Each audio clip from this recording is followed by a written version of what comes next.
Pembukaan sidang senat terbuka kepada Ketua Senat Universitas Islam Negeri Rakyat Kota Palembang yang terhormat Profesor Dr. Holidi FH, disilakan. Assalamualaikum warahmatullahi wabarakatuh.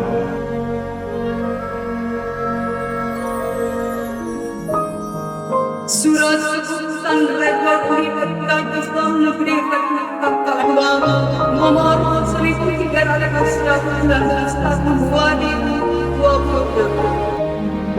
bertanya melantik dan memasuk sarjana Universitas Palembang Juni 2026 sebanyak 1.022 orang dengan nama-nama tertampil dalam satu surat keputusan ini.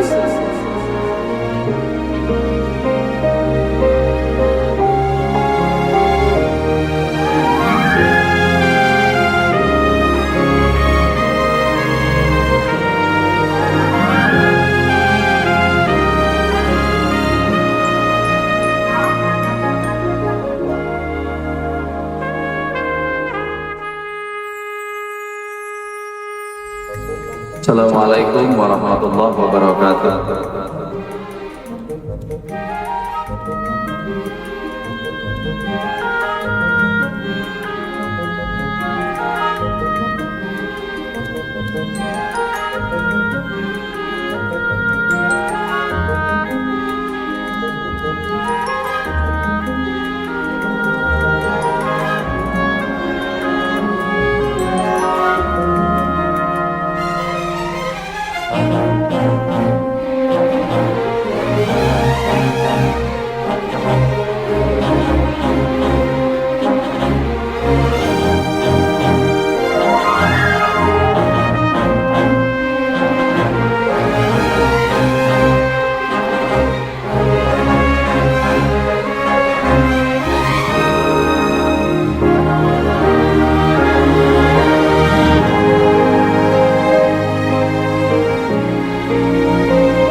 Jadikanlah ilmu yang kami peroleh sebagai ilmu yang bermanfaat, yang menerangi akal, yang melembutkan hati dan memperkokoh iman serta menghadirkan kemaslahatan.